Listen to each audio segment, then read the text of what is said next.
상륙을 해야 된다는 게 훨씬 중요하거든요. 우리는 기장이 누군지 알 수 없는 비행기를 타고 고공 비행을 하고 있다는 인식이 먼저 중요한 거죠. 근데 그 비행기가 엔진이 고장나 있고 연료가 떨어져 있고 근데 거기에 대한 경고 방송을 안 하고 있고 어느 공항에 경착륙이든 연착륙이든 부지착이든 어느 대체 공항으로 갈지도 정해지지 않은 거예요. 승객들도 그걸 모르고 기장실에 아무도 없을 수도 있는 거죠. 이게 지금의 성장 중심의 자본주의라는 인식인 거예요. 그리고 또 탈성장론도 그 연원이 하나가 아닌 거죠. 마르크스주의 쪽에 가까운 것도 있지만 굉장히 뭐랄까요? 바이블처럼 되어 있는 게 로마 클럽의 성장의 한계일 텐데 1972년에 이 학자들이 이것을 연구할 때는 그러한 정말 인간의 어떤 천연 자원이나 이 산업 생산이나 환경 오염이나 이런 거 인구까지 심지어 한계가 있으리라는 생각을 못 했는데 컴퓨터 모델링을 해보니까는 이런 결론이 나온 거예요. 이걸 어떻게 설마 이게 잘못 아닐까? 과학기술의 발달이 이런 것들을 다 해결할 수 있지 않을까라고 했는데 특히 정치인들과 언론인들은 우리의 미래가 불안하다는 얘기를 하고 싶어하지 않는 거죠. 그러나 이게 최근에 이 지구 행성적 한계, 유한 로스트롬의 그런 새로운 연구에서 재확인이 되는 것이고, 그럼 거기서 이제 이 9가지 행성적 한계는 어떤 부분이고 어떻게 서로 관련이 되어 있는가, 그리고 그것이 지금 우리의 경제, 정치, 제도와는 어떤 연관을 갖고 있는가를 들여다보면은 답은 나온다라고 생각을 해요. 그래서 자본주의의 사회적 상상력이랑 현실 사회주의를 지배하는 사회적 상상력이 보니까 똑같다. 둘 다 진보라는 이 키워드를 중심으로 해서 과학기술이 무조건 계속 발전하고 거기에 오히려 다른 이제 인간들이 복무해서 살아야 되는 거죠. 근데 여기서 이제 재밌는 거는 이런 비판들이 많이 있었어요. 20세기에 많이 있었는데 그 사람들이 주로 생각했던, 동원했던 개념은 주로 구조주의적인 이데올로기 개념이거든요.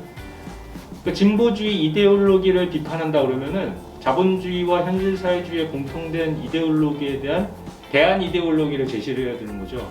근데 카스토리아디스는 그거를 사회적 상상이라는 개념으로 포착을 했어요. 그래서 좀 대안의 결이 달라지게 되는데 대안이 뭐냐면은 사람들이 스스로 상상해야 된다는 거죠.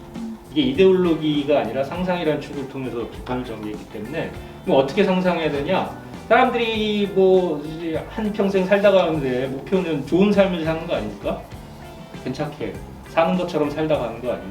근데 뭐가 사는 것처럼 사는 건지에 대해서 스스로 상상해야 된다는 거죠.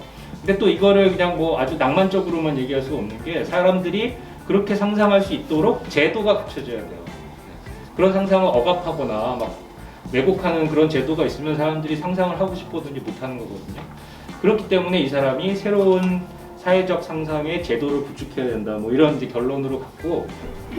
히켈이 책에도 그런 얘기를 썼어요. 그 태양 복사 관리에 관한 전문가 이야기를 인용을 하면서 치료의 부작용이 원래의 질병만큼 나쁘다 이렇게 표현을 했거든요. 그러니까 지금의 과학 기술의 수준이 사실은 뭐 예를 들면은 뭐 물과 공기로 전기를 만들어내지 않는 이상 사실 그런 수준의 과학 기술은 아니잖아요. 그런 상황에서는 이 생태계에 미치는 영향이 더 클 수 있다라는 것이고요. 사실은 기후위기 문제는 온실가스 배출만의 문제가 아니라 그 생태계에 영향을 많이 미친다는 것이고 그것이 우리 삶에 더 큰 영향을 줄 수 있기 때문에 문제인 것이고요.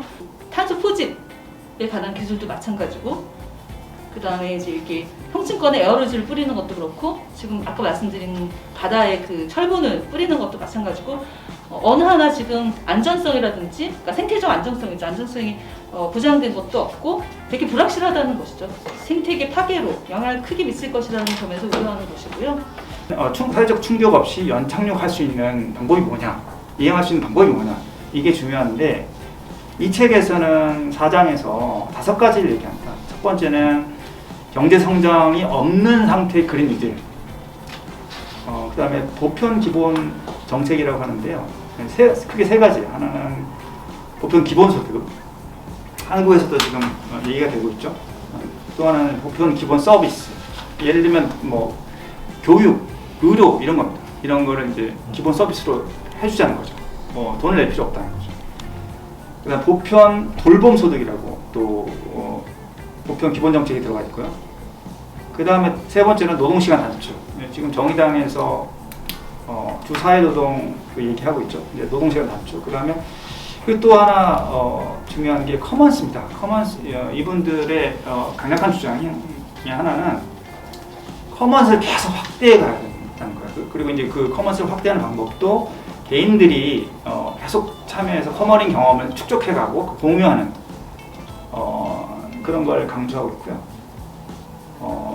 다섯 번째는 이제 공공금융제도입니다. 이것도 이제 새로운 공공금융제도를 얘기하기도 하고 오염물질, 예를 들면 탄소 같은 오염물질에 대한 세금, 오염물질에 대한 세금을 재원으로 삼자 이렇게 제시를 하고 있습니다.